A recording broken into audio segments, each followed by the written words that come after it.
So hey everyone, welcome back to my new video. So आज का अपना जो चैप्टर है वो है chapter 20, that is locomotion and movement. तो इस चैप्टर के मैं आज इस वीडियो में आपको इम्पॉर्टेंट टॉपिक्स बताने वाली हूँ।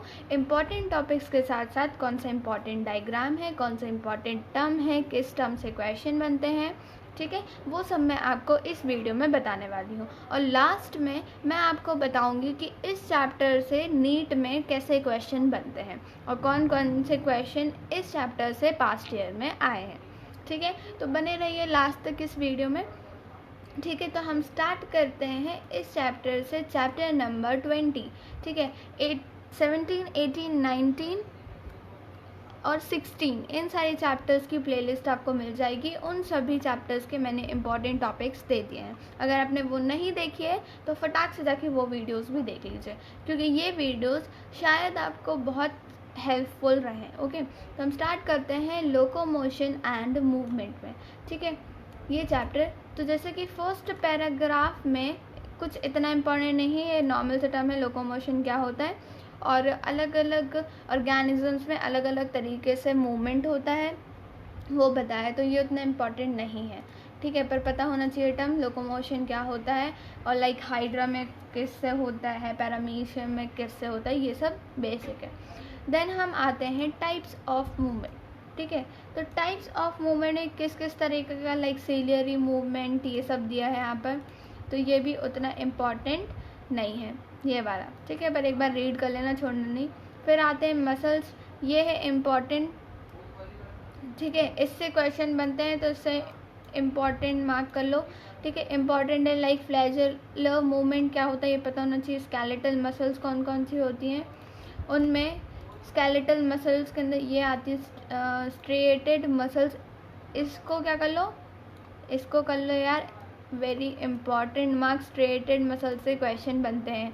ठीक है, नीट में विसरल्स मसल क्या होती हैं, smooth muscles, non striated muscles क्या होती हैं, ये सब बहुत इम्पॉर्टेंट है। ठीक है, देन हम अगर और नीचे चलते हैं तो यहाँ पर कार्डियक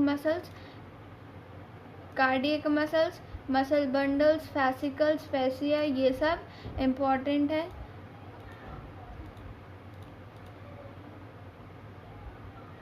ठीक है, डायग्राम्स तो इम्पॉर्टेंट है यहाँ पे। फिर एक्टिन, मायोसिन, इनके बीच में आपको डिफरेंस पता होना चाहिए, एक्टिन, मायोसिन्स। ठीक है, मायोफिब्रिल से भी कई बार क्वेश्चन बन जाते हैं, तो इम्पॉर्टेंट है ये।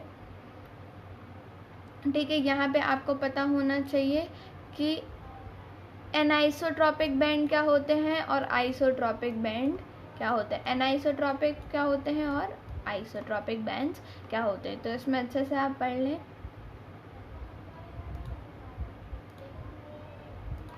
ओके, फिर यहाँ पे ये डायग्राम दिख रहा होगा आपको, sarcomere, A band, I band, तो ये वाला डायग्राम आपको आना चाहिए, कहाँ पे कौन सा बैंड होता है।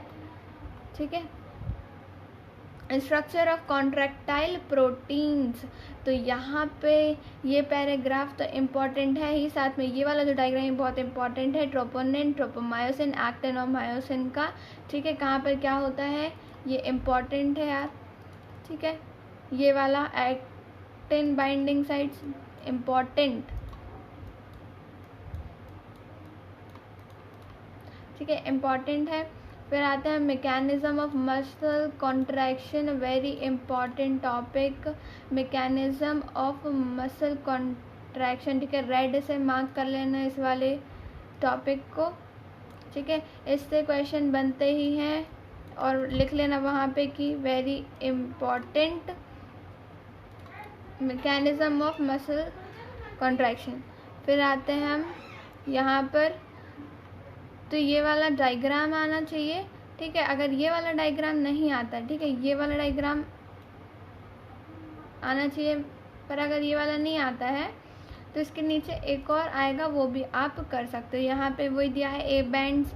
ठीक है, एटीपी बाइंड करता है, फिर क्रॉस ब्रिज ब्रोक होता है, ऐसा ये सब दिया है।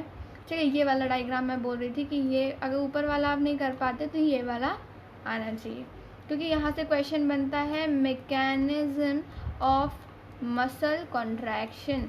ठीक है, यहाँ से क्या बनता है, क्वेश्चन बनता है, इसलिए। ठीक है। स्लाइडिंग फिलामेंट थ्योरी है यहाँ पे दी हुई है, जो कि बहुत इम्पॉर्टेंट है। Sliding filament theory. फिर यार स्केलेटल सिस्टम, इसमें आपको ये एक्सियल स्केलेटन क्या होता है, यहाँ से भी क्वेश्चन बनते हैं। एक्सियल स्केलेटन और इसमें क्या क्या होता है, कई बार इस चैप्टर से ऑस्टियोपोरोसिस के ऊपर भी क्वेश्चन बन जाते हैं। ठीक है, तो थोड़ा सा डीप में पढ़ लेना। डायग्राम सारे इंपॉर्टेंट है, आपको पता होना चाहिए कहाँ पे क्या क्या बोन है। Temporal bone, occipital bone, occipital condyle, mandible, maxilla sorry ठीक है, पता होना चाहिए। फिर ईयर ऑसिकल्स, ये सब ठीक है, उतना इम्पोर्टेंट नहीं है। यहाँ पे हम आते हैं वर्टिब्रल कॉलम, तो इसमें आपको पता होना चाहिए थोरैसिक वर्टिब्रे कहाँ से कहाँ तक है, लंबा वर्टिब्रे, ठीक है। सैक्रम और कोसाइक्स, ये इम्पॉर्टेंट है, ये पता होना चाहिए, ठीक है। जैसे ये पता होना चाहिए कितनी यूनिट से बनी हुई है, सर्वाइकल कितनी होती है, थोरैसिक, लंबर, ये सब कितनी होती है नंबर्स में, ये सब पता होना चाहिए आपको। फिर यहाँ पे ये स्टर्नम, रिब्स, रिब केज से कभी कभी आ जाता है, ये अपेंडिकुलर स्केलेटन से आ सकता है क्वेश्चन, ठीक है, अपेंडिकुलर स्केलेटन। फिर ठीक है, यहाँ पे वो दिया पेक्टोरल एंड पेल्विक गर्डल, ये थोड़ा इम्पॉर्टेंट है, ठीक है।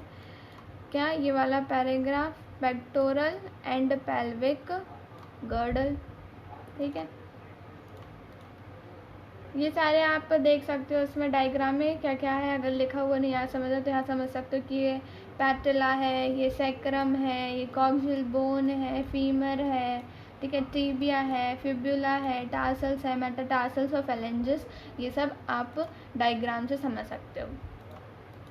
जॉइंट्स वेरी इंपॉर्टेंट, क्योंकि जॉइंट से क्वेश्चन बनते ही हैं, ठीक है।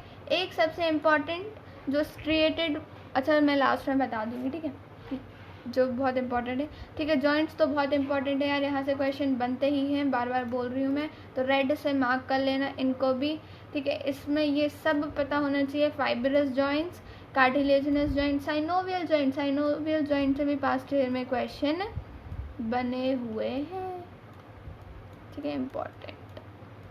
सॉरी यार, इसमें थोड़ा दिक्कत होती है मुझसे। फिर यहाँ पे डिसऑर्डर्स तो सारे चैप्टर्स में इम्पॉर्टेंट होते ही हैं, ठीक है। तो यहाँ पे टेटनी, आर्थराइटिस, ऑस्टियोपोरोसिस, मैंने बताया था ना अभी कि ऑस्टियोपोरोसिस से क्वेश्चन बनते हैं, तो ये है गाउट, इस सबसे डिसऑर्डर्स आपको पढ़ने ही हैं, ठीक है, कर लेना भाई, इम्पॉर्टेंट मार्क, ठीक है। यहाँ पे हमारा चैप्टर होता है एंड। हाँ, तो मैं ये बता रही थी कि कुछ टॉपिक्स हैं इसमें जो वेरी इम्पॉर्टेंट है, लाइक जो है वो है स्ट्रेटेड मसल्स से आ सकता है क्वेश्चन, ठीक है, ऑस्टियोपोरोसिस से आ सकता है, और क्या क्या बोला था मैंने, ऑस्टियोपोरोसिस, स्ट्रेटेड मसल्स और जॉइंट्स वेरी इंपॉर्टेंट, उसमें पीवोट जॉइंट, साइनोवियल जॉइंट, ये सब से बहुत मतलब आ सकते हैं क्वेश्चन, ठीक है। मैंने बताया था आपको कि मैं क्वेश्चन बताऊंगी लास्ट में कि किस तरीके के क्वेश्चन आते हैं, तो रुको मैं बताती हूँ, ठीक है, सुनना ध्यान से। मैंने बोला था मायोफाइब्रिल, तो वहाँ से देखो एक क्वेश्चन है, the fundamental repeating unit of skeletal myofibril is the, उसमें ऑप्शंस रहेंगे 4, तो इस टाइप का क्वेश्चन बनता है। देन एक्टिन मायोसिन से ही बनता है, मैंने बोला था स्लाइडिंग फिलामेंट थ्योरी, तो वहाँ से क्वेश्चन बना है, according to sliding filament theory of muscle contraction the filament that move to shorten a muscle are, फिर A myosin, B actin, C collagen और डी क्रिएटिन फॉस्फेट, तो इसका आंसर होगा एक्टिन। इस तरीके क्वेश्चन बनते हैं चैप्टर से।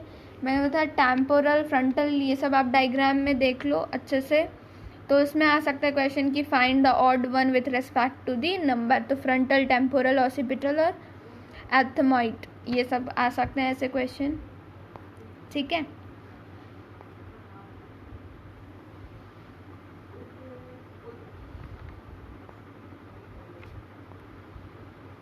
ऑस्टियोपोरोसिस से मैंने बोला क्वेश्चन आ सकते हैं, तो बोन्स बिकम फ्रेजाइल इन, तो ये नहीं समझना कि बहुत छोटा सा है यार, ये नहीं आएगा, आ सकता है, ठीक है। तो इसके ऑप्शंस रहेंगे ए आर्थराइटिस, बी गाउट, सी ऑस्टियोपोरोसिस, ठीक है, और डी बर्साइटिस। इस तरीके के क्वेश्चन आते हैं। जो मैंने बोला था एक्टिन और मायोसिन का डायग्राम, वो इंपॉर्टेंट है, उससे क्वेश्चन बन सकते हैं कि which of the following is the regulatory muscle protein having double chain structure, तो ए ट्रोपोनिन, बी एक्टिन, सी मायोसिन और डी ट्रोपोमायोसिन, ठीक है। तो ये अच्छे से पढ़ लेना। टार्सल, मेटाटार्सल से भी क्वेश्चन बनते हैं।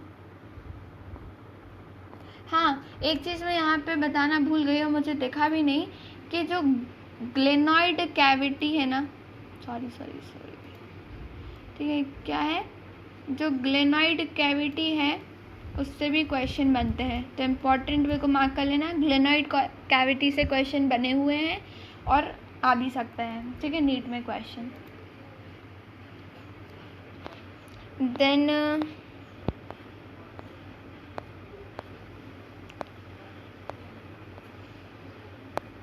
स्कैपुला, इन सब से स्फेनॉइड बोन्स, इनसे क्वेश्चन बन सकते हैं, ठीक है। तो इस तरीके के क्वेश्चन थे जो मैंने आपको बताए, जिससे आपको लगे कि हाँ ये सारे टॉपिक्स इम्पॉर्टेंट हैं, ठीक है। तो इस तरीके से आप ये पूरा चैप्टर पढ़िएगा। आई होप ये वीडियो भी आपको हेल्प करेगी, ठीक है। इन सब की प्लेलिस्ट आपको मिल जाएगी। So thank you, stay tune, stay connected, and do not forget to subscribe my channel now and keep supporting. Thank you.